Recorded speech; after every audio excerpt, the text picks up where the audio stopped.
This channel does not promote any violent, harmful, or illegal activities. All content provided by this channel is meant for an educational purpose only. প্রেমের প্রস্তাব প্রত্যাখ্যান করায় নদিয়ায় ফের খুন। কৃষ্ণনগরের পর এবার নদিয়ার বীরনগরে নাবালিকা খুন।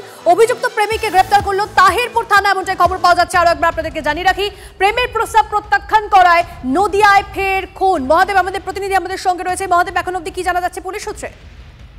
দেখো, যেটা গত কয়েকদিন আগে কৃষ্ণনগরে দেখেছিলাম যে এক কিশোরীকে খুন করা হয়েছিল, গুলি করে খুন করেছিল প্রেমের প্রত্যাখ্যানের কারণে, কিন্তু তেমনই আবারও একটি ঘটনা, এক্ষেত্রে নাবালিকাকে খুন করার অভিযোগ উঠছে তার প্রেমিকের বিরুদ্ধে।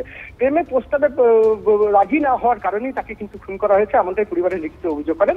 এবং সেই অভিযোগের ভিত্তিতে অভিযুক্ত যুবক অর্থাৎ 19 বছর বয়সী শুভকে গ্রেপ্তার করেছে পুলিশ এবং গ্রেপ্তার করে তাকে আজকে রানাঘাট আদালতে পাঠাচ্ছে। পুলিশ সূত্রে যেটা জানা যায় যে গতকালকে থেকে ওই নাবালিকা নিখোঁজ ছিল এবং তারপর তাকে খোঁজাখুঁজি শুরু হয়। পুকুরের পাড়ে রক্তাক্ত অবস্থায় তাকে দেখা যায়, যেখানে অস্ত্রের কোপ রয়েছে এবং সেই কারণেই তার বিরুদ্ধে খুনের মামলা রুজু করে তাকে আদালতে পাঠানো হয়েছে। বেশ, নজর রাখো। ধন্যবাদ। এসে বললো, ওই যাকে একটু সন্দেহ করতাম বললো, তার কাছে ফোন করলো, বললো আমি খাচ্ছি। এবার ওরা, আমি বললাম জানা খাওয়ার কথা বলেও তো মিথ্যা কথা বলে লুকিয়ে রাখতে পারে।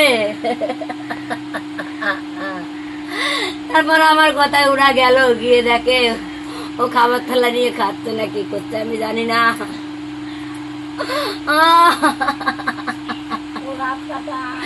তারপর আর নেই, তারপর ওদের সন্দেহ হলো, কেতন বললো তোর হাতে রক্ত কেন? তারপর হাত বের করে দেখে 4-10 আঙুলে নাকি এরকম কাটা, তখন ওদের সন্দেহ।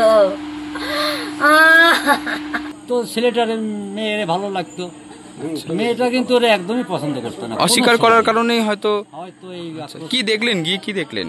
গিয়ে দেখি গলা কাটা অচৈতন্য অবস্থায় পড়ে আছে। ওই দূর থেকে টর্চ দিয়ে ওই দেখেছি, আমি কাছে যেয়ে দেখতে পারিনি। কটার সময় হয়েছে তো? এই সময় আপনি দেখলেন কটায়? দেখলাম এই সময় রাত 11:30 কি 12টা। চাইছি এই ছেলেটারে ফাঁসি হোক, এটাই আমার একান্ত, যে ছেলেটারে ফাঁসি হোক। 4 দিন পেরিয়ে গেছে কিন্তু এখনো মেলেনি রামপুরহাটের নাবালিকা ছাত্রীর দেহাংশ। ধৃত শিক্ষকের বাড়িতে ফরেনসিক, আজ ঘটনাস্থলেও যাবে ফরেনসিক টিম। ঘটনাস্থল থেকে নমুনা সংগ্রহ করবে তারা। হিমাদ্রি আমাদের প্রতিনিধি আমাদের সঙ্গে রয়েছে। হিমাদ্রি, এখন অবধি তদন্ত প্রক্রিয়া কি দেখতে পাচ্ছ? দেখো, এখনো পর্যন্ত যেই ধৃত শিক্ষক মনোজ কুমার পাল, তার বাড়িতেই রয়েছে ফরেনসিকের বিশেষজ্ঞরা। তার বাড়ির ভেতর থেকে একাধিক নমুনা সংগ্রহ করা হচ্ছে। রামপুরহাট থানার পুলিশকে নিয়ে তারা এসেছে এবং বাড়ির ভেতর সেখানে একাধিক বিষয় তারা খতিয়ে দেখছে যে এখানেই নাবালিকাকে আনা হয়েছিল কিনা, এখানে খুন করা হয়েছে কিনা, নাকি অন্য কোথাও খুন করা হয়েছিল, বা এই বাড়িতে ওই ধৃত শিক্ষকের সাথে আর কেউ আসতো কিনা, এই সমস্ত বিষয় কিন্তু খতিয়ে দেখা হচ্ছে। ফরেনসিক যে বিশেষজ্ঞ রয়েছে তাদের পক্ষ থেকে প্রায় আধ ঘন্টা হয়ে গেল, এখানে কিন্তু এখনো তদন্ত চলছে। রামপুরহাট থানার পুলিশ যেমন পাহারা দিচ্ছে সেই বাড়ি, পাশাপাশি এখানকার ফরেনসিক বিশেষজ্ঞ তার বাড়ির ভেতর ঢুকেছে এবং বাড়ির ভেতর একাধিক নমুনা সংগ্রহ করার কাজ এখনো পর্যন্ত জারি রয়েছে। বেশ, নজর রাখো। ধন্যবাদ।